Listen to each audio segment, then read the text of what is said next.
오늘 말씀 요한일서 3장 4절에서부터 10절까지의 말씀 우리 같이 봉독합니다. 죄를 짓는 자마다 불법을 행하나니 죄는 불법이라. 그가 우리 죄를 없애려고 나타나신 것을 너희가 아나니 그에게는 죄가 없느니라. 그 안에 거하는 자마다 범죄하지 아니하니 범죄하는 자마다 그를 보지도 못하였고 그를 알지도 못하였느니라. 자녀들아, 아무도 너희를 미혹하지 못하게 하라. 의를 행하는 자는 그의 의로우신가 같이 의롭고 죄를 짓는 자는 마귀에게 속하나니 마귀는 처음부터 범죄함이라. 하나님의 아들이 나타나신 것은 마귀의 일을 멸하려 하심이라. 하나님께로부터 난 자마다 죄를 짓지 아니하니 이는 하나님의 씨가 그의 속에 거하며 그도 범죄하지 못하는 것은 하나님께로부터 났습니다. 이러므로 하나님의 자녀들과 마귀의 자녀들이 드러나니 무릇 그 일을 행하지 아니하는 자나 또는 그 형제를 사랑하지 아니하는 자는 하나님께 속하지 아니하니라. 아멘. 네, 여러분 오늘 말씀 4절은 이렇게 시작을 합니다.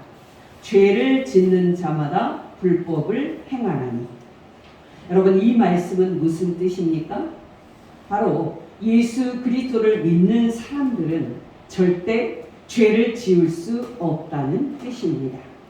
이 말씀을 듣고 여러분께서는 이 말씀은 너무 과한 것 아니냐며, 죄라도 가벼운 죄가 있을 수가 있고 또 하나님께서도 감안해 주실 수 있는 성질의 죄도 있을 수 있지 않냐고 반문을 하실 수 있습니다. 또 여러분께서는 이 말씀은 너무 과한 거 아니냐며, 하나님이 원하시는 대의명분을 위해 나섰다가 어쩔 수 없이 범하는 죄도 있을 수 있지 않냐고 반문하실 수 있습니다. 여러분 기억하시기 바랍니다. 예수님을 믿는 그리스도인들에게는 어떠한 죄도 절대 허용될 수 없습니다. 예수님을 믿는 우리는 정말 어떤 죄도 지을 수 없습니다. 우리는 오늘 이 진리를 굳게 붙잡고 설교를 들어야만 합니다. 이 진리를 선포하는 하나님의 말씀들입니다. 4절입니다. 죄를 짓는 자마다 불법을 행하나니 죄는 불법이라. 6절입니다. 그 안에 거하는 자마다 범죄하지 아니하나니 범죄하는 자마다 그를 보지도 못하였고 그를 알지도 못하였느니라. 8절에서 10절 하반절입니다. 죄를 짓는 자는 마귀에게 속하나니 마귀는 처음부터 범죄함이라. 하나님께로부터 난 자마다 죄를 짓지 아니하나니 이는 하나님의 씨가 그의 속에 거하며 그도 범죄하지 못하는 것은 하나님께로부터 났음이라. 무릇 의를 행하지 아니하는 자는 하나님께 속하지 아니하니라. 여러분, 이 말씀들은 예수님을 믿는 우리 그리스도인들은 어떤 종류의 죄도 결코 지어서는 안 된다고 못 박는 사도 요한의 논증입니다. 그런데 여러분, 이런 주장을 하는 것이 사도 요한만의 생각일까요? 천만의 말씀입니다. 우리 믿음의 대상이요, 우리 경배의 대상이신 예수님께서도 똑같이 말씀하셨습니다. 그 당시에 바리새인들을 향해 하신 예수님의 말씀입니다. 요한복음 6장 34절입니다. 예수께서 대답하시되 죄를 범하는 자마다 죄의 종이라. 앞에서도 말씀드렸지만 우리는 여러 가지 핑계와 논리로 죄 중에서도 허용이 가능한 죄가 있을 수 있지 않느냐고 반문하고 싶은 심리가 있습니다. 그러나 여러분 명심하시기 바랍니다. 예수 그리스도를 믿는 우리 그리스도인들은 어떠한 죄도 결코 지을 수 없습니다. 정말 예수 그리스도를 믿는 우리들은 어떤 죄도 지어서는 안 됩니다. 이 시간에는 죄에 대해서 깨어있기 위해서 우리가 가져야 할 두 가지 중요한 논리를 말씀을 드리고자 합니다. 여러분들께서는 죄를 가장 많이 정당화하는 논리를 아실 겁니다. 그 중에 두 가지만 말씀을 드립니다. 여러분, 어떻게 생각하십니까? 목적은 선합니다. 정말 그 목적은 선합니다. 그러나 그 목적을 이루기 위해서 어떤 수단과 방법을 쓰더라도 그 목적을 이루는 것에 대해서 여러분은 어떻게 생각을 하십니까? 여러분께서 만약에 목적이 선하기만 하다면 어떤 수단과 방법도 다 쓸 수 있다고 생각을 한다면 여러분은 성경 말씀에서 이탈을 하고 있는 겁니다. 왜요? 성경이 우리가 어떤 죄도 지어서는 안 된다고 말할 때는 목적을 이루기 위해서 우리가 사용하는 수단과 방법도 선해야 된다 하는 것을 포함하고 있기 때문입니다. 지금은 완전히 한물 갔고 폐기 처분이 됐습니다마는 20세기에 약 70년 이상 세계 절반을 차지했던 사상이 바로 칼 마르크스의 공산주의 사상이었습니다. 여러분께서 이 칼 마르크스의 공산주의 사상의 핵심 내용을 어떻게 이해하고 계시는지는 모르겠습니다만은 이 사상은 본래 처음부터 끝까지 자본가들의 억압과 착취에 고통당하는 힘없는 노동자들의 생명과 삶을 지키기 위해서 나온 선한 사상이었습니다. 그러나 여러분, 이 사상에 무슨 문제가 있었습니까? 바로 이 선한 목적을 이루기 위해서는 어떤 수단과 방법을 쓰는 것도 정당화될 수 있다고 말한 것이 바로 이 사상의 문제였습니다. 정말 칼 막스는 노동자들이 잘 사는 그런 세상을 만들기 위해서는 폭력도 가능하다고 주장을 했는데요. 바로 그것이 문제였습니다. 여러분, 이미 70년 해봤으니까 역사 속에서 공산주의가 자신의 이념을 위해서 얼마나 많은 사람들을 살인하고 죽였는지 다 드러났습니다. 우리도 6.25 전쟁이라는 이념과 사상 전쟁을 치렀기 때문에 잘 알고 있는데요.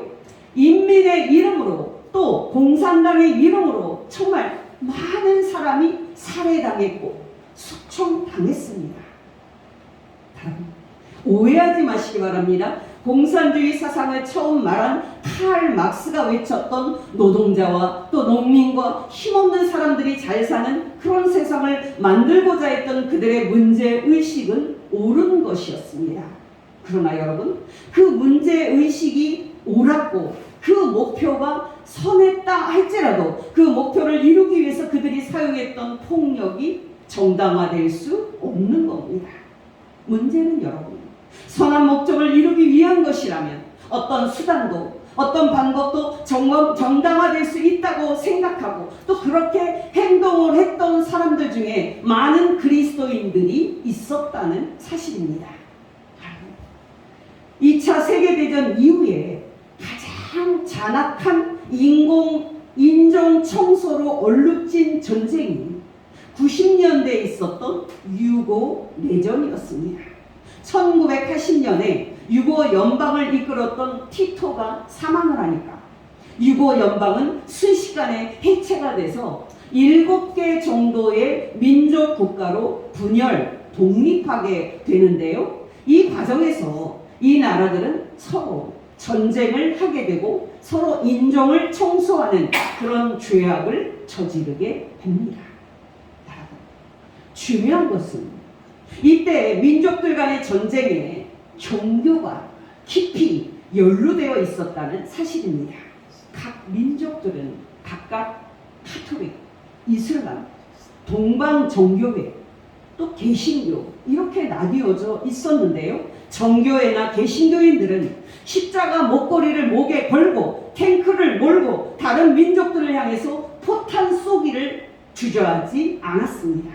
정말 예수님을 믿는다고 하는 정교회인들이나 개신교인들도 십자가 목걸이를 목에 걸고 하나님의 이름으로 다른 민족들과 다른 종교인들을 인종 청소하고 대량 학살하는 죄악을 범하는데 주저함이 없었습니다. 하나님의 이름으로 폭력을 휘두르고 사람들을 죽인 것이 비단 유고에서만 일어난 일이었습니까? 독일의 히틀러가 유대인 600만 명을 죽이고 인종 청소하는데 든든한 지지를 보냈던 것이 바로 독일 교회였습니다. 그때 칼 바르트나 본 회퍼 같은 소수의 목사님들이 주축이 되어서 세운 고백 교회만이 히틀러의 통치 행태가 사탄적이고 마귀적인 광기임을 폭로하고 그리고 또 저항을 했을 뿐이지, 독일 교회는 히틀러를 민족의 구세주로 찬양하고 적극 그 죄악에 참여했습니다. 이런 일이 유고 교회와 또 독일 교회에서만 있었을까요? 한국 교회에는 이런 죄악의 역사가 없었을까요? 제가 한번 말씀드린 적이 있었습니다마는 해방 이후 사회가 좌우 이념 대립이 극심한 상황에서 1947년 3월 1일 제주 4.3이 터집니다. 이 4.3이 1954년 9월 21일에 끝나게 되는데요. 약 8년 동안 공산주의자들을 잡아 죽인다는 명분으로 제주도민 3분의 1이 학살이 됩니다. 여러분, 이 학살된 숫자는 어마어마하게 많은 숫자입니다. 여러분, 저는 여러분께 성경 말씀의 근거에서 분명하게 말씀을 드립니다. 어떤 사람이 공산주의라고 해서 그 사람을 학살하는 것, 하나님 앞에서 범죄입니다. 어떤 사람이 이슬람교를 믿는다고 그 사람을 죽이는 것은 하나님 앞에서 범죄입니다. 여러분, 기억하시기 바랍니다. 어떤 이유와 어떤 명분으로도 다른 민족과 다른 종교인들과 다른 성향의 사람들을 죽이는 것은 하나님 앞에서 범죄입니다. 예수님이 산상수훈에서 말씀하신 그 황금률 기억하십니까? 네가 남에게 대접받고 싶은 대로 남에게 똑같이 대접을 하라는 것이 황금률입니다. 마태복음 7장 12절입니다. 그러므로 무엇이든지 남에게 대접을 받고자 하는 대로 너희도 남을 대접하라. 이것이 율법이요 선지자니라. 예수 그리스도를 믿는 우리의 종교적 자유가 소중합니까? 그렇다면 이슬람교를 믿는 무슬림의 종교적 자유도 소중한 겁니다. 여러분, 이 나라에서 예수 그리스도를 믿는 우리의 인권과 정치적인 자유가 소중합니까? 그렇다면 다른 종교인들과 다른 사회적 약자들의 인권과 정치적인 자유도 소중한 겁니다. 제주 4.3 이야기를 하다가 제가 중요해서 잠시 살을 붙였습니다만은, 여러분, 이제 제주 4.3 때 한경직 목사님과 영락교회 청년들은요, 제주도에서 공산주의자들을 잡아 죽여야 나라가 산다는 그런 명분을 위해서 총을 들고 경찰과 함께 제주도민을 대량 학살하는 데 앞장섰습니다. 다시 분명하게 말씀을 드리지만 어떤 명분으로도 사람을 죽이는 것은 하나님 앞에서 범죄입니다. 그런데도 그 당시에 한국교회는요, 방공에 앞장서서 그런 끔찍한 죄악을 범하기를 주저하지 않았습니다. 여러분 자신을 점검해 보시기 바랍니다. 여러분, 방공에 앞장선다는 명분으로 사람을 죽이는 것이 그리스도인이 할 일입니까? 아니면 원수까지도 사랑하고 원수까지도 먹이라고 말씀하신 예수 그리스도의 말씀을 따르는 것이 그리스도인이 할 일입니까? 여러분, 저는 말씀을 준비하면서 두려운 생각이 들었습니다. 우리는 성경 말씀에 기록된 대로 믿는다고 하면서도 정작 하나님께서 성경을 통해서 말씀하시는 것이 우리의 굳어진 생각과 충돌을 하면은 하나님의 말씀을 버리고 우리의 잘못된 생각을 따릅니다. 여러분, 기억하시기 바랍니다. 예수 그리스도를 믿는 우리들은 성경 말씀에 찔림을 받을 때 아프더라도 자신의 잘못된 생각을 회개하고 하나님의 말씀에 순종할 수 있어야만 합니다. 정말 예수 그리스도를 믿는 우리들은 성령 하나님의 그 찔림을 받았을 때 아프더라도 우리의 잘못된 생각을 회개하고 성경 말씀대로 순종할 수 있어야만 합니다. 제가 지금 하는 말이 만약에 성경 말씀과 다른 말이라면 여러분이 제 설교를 안 따르더라도 문제가 없을 것입니다. 그러나 제가 지금 하는 말이 성경 말씀에 일치하는 말이라면 여러분이 제 말을 무시하는 것은 여러분이 하나님의 말씀을 무시하는 것임을 아셔야만 합니다. 성경은 하나님의 말씀을 들을 때 사람들이 보이는 두 가지 반응을 말하고 있습니다. 여러분 기억하시기 바랍니다. 이 두 가지 반응 외에 중간 지대는 없습니다. 하나님의 말씀을 듣고 찔림을 받을 때에 하나님을 대적하든지 아니면 하나님께 무릎을 꿇고 항복을 하든지 둘 중에 한 가지만이 있을 뿐입니다. 유명한 말씀 기억하시죠? 사도행전 7장에서 기독교 역사의 첫 순교자인 스데반은 예루살렘 공회에서 유대인들에게 신문을 받았습니다.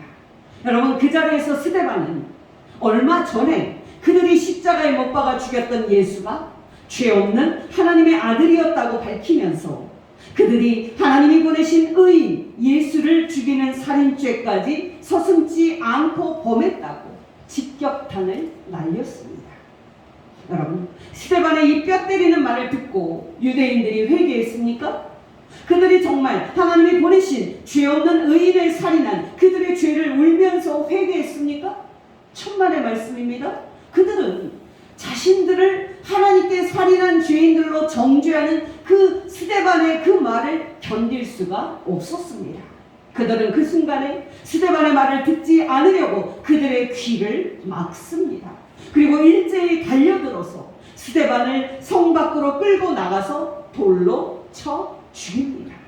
사도행전 7장 51절에서 60절입니다. 목이 곧고 마음과 귀에 할례를 받지 못한 사람들아 너희도 너희 조상과 같이 항상 성령을 거스르는도다. 너희 조상들이 선지자들 중에 누구를 박해하지 아니하였느냐. 의인이 오시리라 예고한 자들을 그들이 죽였고 이제 너희는 그 의인을 잡아준 자요 살인한 자가 되나니 너희는 천사가 전한 율법을 받고도 지키지 아니하였도다 하니라. 그들이 이 말을 듣고 마음에 찔려 그를 향하여 이를 갈거늘 스데반이 성령 충만하여 하늘을 우러러 주목하여 하나님의 영광과 및 예수께서 하나님 우편에 서신 것을 보고 말하되 보라 하늘이 열리고 인자가 하나님 우편에 서신 것을 보노라 한데 그들이 큰 소리를 지르며 귀를 막고 일제히 그에게 달려들어 성 밖으로 내치고 돌로 칠세. 증인들이 옷을 벗어 사울이라는 청년의 발 앞에 두니라. 그들이 스데반을 돌로 치니 스데반이 부르짖어 이르되 주 예수여 내 영혼을 받으시옵소서 하고 무릎을 꿇고 크게 불러 이르되 주여 이 죄를 그들에게 돌리지 마옵소서 이 말을 하고 자니라. 여러분 자신이 정말 하나님의 말씀을 들을 때 그 말씀이 여러분의 생각과 충돌할 때 여러분이 하나님의 말씀을 받아들이기를 거부하고 대적하는 사람은 아닌지 여러분 자신을 점검해 보시기 바랍니다. 여러분 이 점검이 중요합니다. 왜요? 바로 이런 자기 점검을 하면서 성경 말씀에 자기를 맞추고 자기를 개혁시켜 나가는 것이 진짜 예수님을 믿는 신앙인이기 때문입니다. 오늘날 한국교회는 자기 자신을 성경 말씀에 맞추기보다는 성경 말씀을 자기에게 맞추는 것을 끊임없이 시도하는 가짜 그리스도인들이 얼마나 많은지 모릅니다. 그렇다면 여러분, 예수 그리스도를 진심으로 믿는 사람은 누굽니까? 바로 하나님의 말씀을 들을 때 그 말씀이 자기의 그 마음을 찌르는 칼 같은 말씀일지라도 그 말씀 앞에 항복하고 자기의 악함과 죄인됨을 회개하는 사람입니다. 사도행전 2장에는 기독교 역사상 첫 설교를 한 베드로의 설교가 나오는데요. 오순절날에 성령 충만을 받았던 사도 베드로의 설교는 정말 권능이 있었습니다. 베드로가 유대인들에게 그들이 하나님의 아들 예수를 거부하고 나사렛 예수를 십자가에 못 박아 죽이는 죄를 범했지만 하나님께서 예수를 3일 만에 다시 살리시고 하늘에 올리우심으로써 예수를 하나님의 아들로 인정하셨다고 선포를 했을 때 그들은 베드로의 이 말을 듣고 마음에 찔림을 받았습니다. 여러분 기억하시기 바랍니다. 이 찔림은 사도행전 7장에서 스데반의 설교를 들었을 때 유대인들이 받았던 찔림과 똑같은 찔림이었습니다. 그러나 여러분, 베드로의 설교를 듣고 성령 하나님께 찔림을 받은 유대인들의 반응은 전혀 달랐습니다. 그들은 베드로의 설교를 듣고 찔림을 받았을 때 큰 두려움에 사로잡힌 채 탄식하며 그들이 어떻게 하면 하나님의 아들 예수를 죽인 죄를 하나님께 용서받을 수가 있는지 물었습니다. 사도행전 2장 36절에서 41절입니다. 그런즉 이스라엘 온 집은 확실히 알지니 너희가 십자가에 못 박은 이 예수를 하나님이 주와 그리스도가 되게 하셨느니라 하니라. 그들이 이 말을 듣고 마음에 찔려 베드로와 다른 사도들에게 물어 이르되 우리가 어찌할꼬 하거늘 베드로가 이르되 너희가 회개하여 각각 예수 그리스도의 이름으로 세례를 받고 죄사함을 받으라. 그리하면 성령의 선물을 받으리니 이 약속은 너희와 너희 자녀와 모든 먼데 사람 곧 주 우리 하나님이 얼마든지 부르시는 자들에게 하신 것이라고 또 여러 말로 확증하며 권하여 이르되 너희가 이 패역한 세대에서 구원을 받으라 하니 그 말을 받은 사람들은 세례를 받음에 이날의 신도의 수가 3,000이나 더하더라. 여러분, 기억하시기 바랍니다. 우리가 예수 그리스도를 믿는다는 것은 예배에 참석하는 종교 행위를 하거나 우리가 교회라는 기관에 속해서 종교 생활을 하는 것이 그런 것을 말하는 것이 아닙니다. 우리가 예수 그리스도를 믿는다는 것은 우리가 주일마다 성경 말씀을 강의하는 설교를 듣고 우리의 죄를 깨닫고 우리의 죄를 회개하고 버리는 것을 말하는 겁니다. 바로 그것이 우리 죄를 용서하여 주옵소서라고 우리가 하나님 아버지께 기도할 때 뜻하는 겁니다. 마태복음 6장 12절입니다. 우리가 우리에게 죄 지은 자를 사하여 준 것 같이 우리 죄를 사하여 주옵시고. 이 말씀은 너무 중요한 말씀입니다. 여러분, 저를 포함하여 많은 그리스도인들을 보면 자기 자신을 돌아볼 생각은 하지 않고 다른 사람들을 가르치려고 하는 사람들이 너무 많은 것을 보게 됩니다. 그들을 보면 자신에게는 마치 돌아볼 죄가 없는 것처럼 다른 사람들이 잘못한 점과 그리고 그 죄들을 지적하느라 바쁩니다. 기억하시기 바랍니다. 다른 사람들이 문제가 아닙니다. 바로 저와 여러분이 문제인 겁니다. 우리가 성경을 읽을 때나 설교를 들을 때 하나님의 말씀을 우리 자신에게 적용을 하고 깨닫는 대로 우리의 죄를 버리는 것이 중요한 겁니다. 저와 여러분이 그런 복된 성도 되시기를 예수 이름으로 축원합니다. 여러분, 저는 지금까지 목적이 선하다 할지라도 어떤 수단과 방법을 다 써도 되는 것이 아님을 말씀을 드렸습니다. 우리 그리스도인들이 또 경계해야 할 사상이 공리주의 사상입니다. 공리주의 사상입니다. 여러분, 공리주의는 최대 다수의 최대 행복을 목적으로 하는 사상인데요. 예를 들어서 말씀을 드립니다. 여러분, 기차가 지나가는 그 철길 위에 갈림길이 있으면 영무원은 그 기차가 올바른 목적지로 가도록 손으로 개폐기를 열고 닫습니다. 여러분, 그 갈림길에 두 개의 철로가 있다고 가정을 해봅시다. 한쪽 철로 위에는 한 사람이 누워 있습니다. 그리고 또 다른 쪽 철로 위에는 10명의 사람이 누워 있습니다. 여러분, 만약에 이런 상황이라면 여러분은 그 달려오는 기차가 그 갈림길에서 어느 철로로 향하도록 개폐기를 조작하시겠습니까? 대부분의 사람들은, 아니 모든 사람들은 그 기차가 한 명의 사람이 누워있는 철로로 향하도록 개폐기를 조작할 겁니다. 왜요? 10명의 사람이 죽는 것보다 한 명의 사람이 죽는 것이 더 유익하기 때문입니다. 바로 이것이 공리주의 사상의 입장입니다. 근데 여러분, 눈치채셨습니까? 방금 제가 들었던 이 예에는 하나의 큰 문제가 있는데요. 바로 질문 자체가 잘못됐다는 사실입니다. 중요한 것은 뭡니까?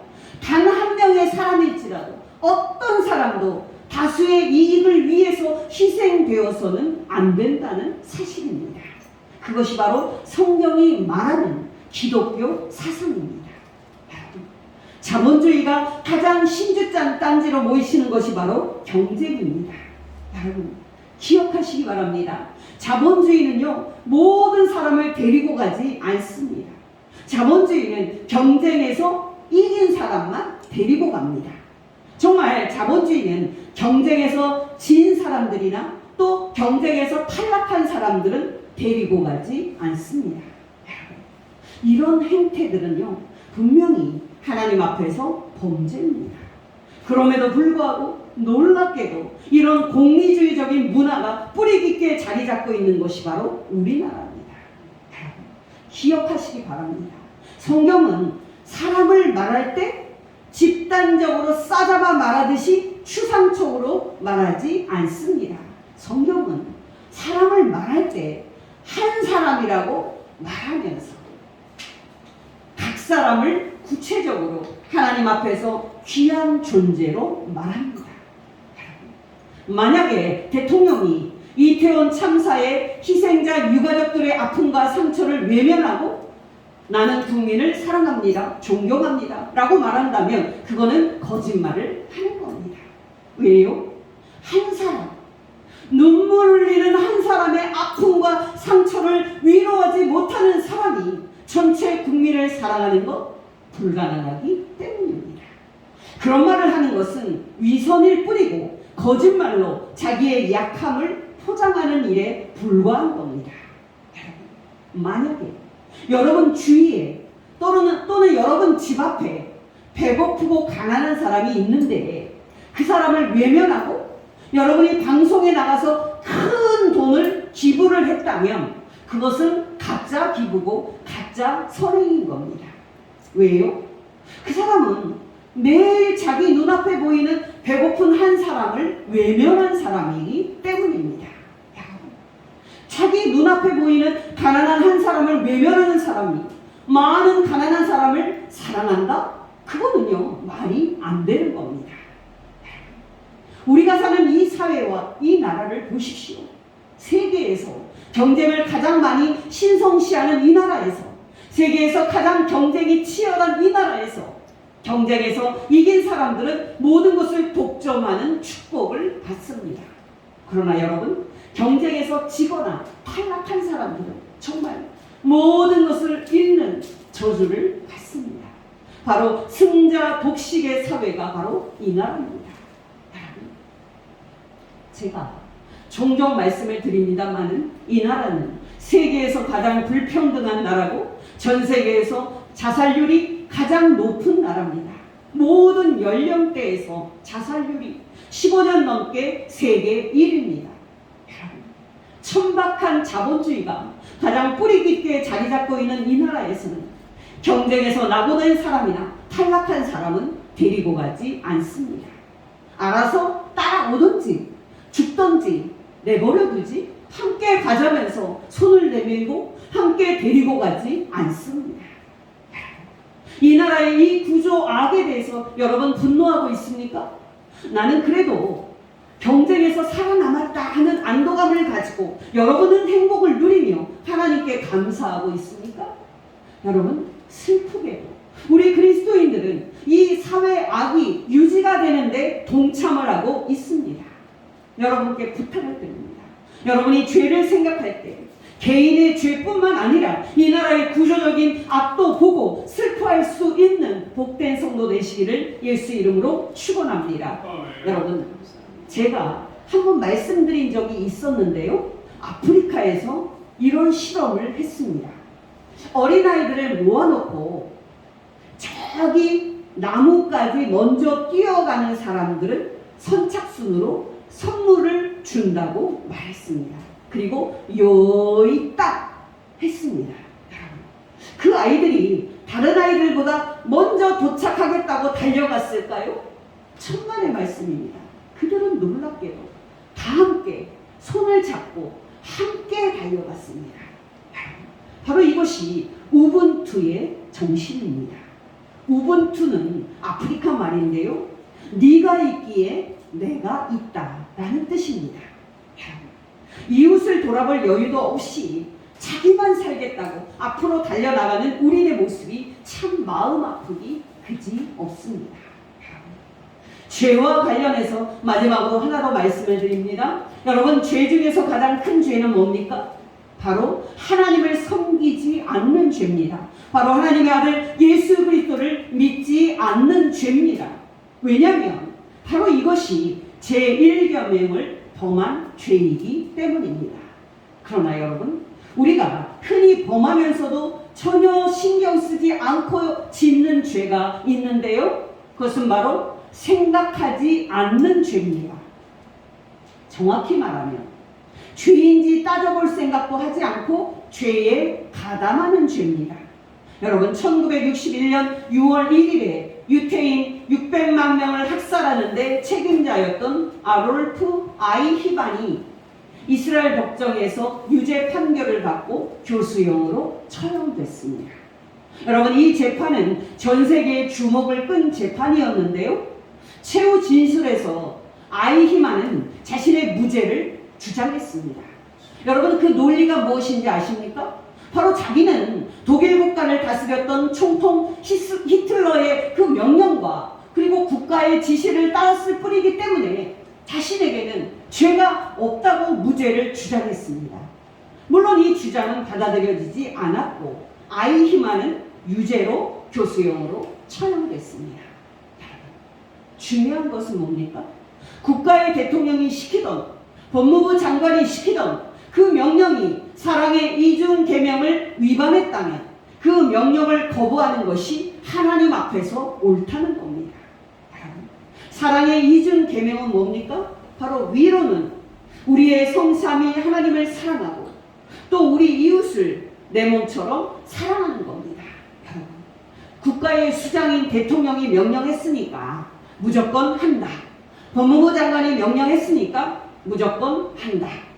이런 태도는 하나님 앞에서 옳지 않다는 사실입니다. 여러분, 기억하시기 바랍니다. 우리가 이 땅에서 한 모든 일에 대해서 우리는 장차 하나님 앞에 서서 대답을 해야 하고 하나님 앞에서 책임을 져야 하는 존재입니다. 공직 사회든 사기업이든 우리는 위에서 부당한 명령이 내려올 때 그 명령이 사랑의 이중계명을 어기는 것은 아닌지 생각해보고 따를 것인지의 여부를 결정해야만 합니다. 왜요?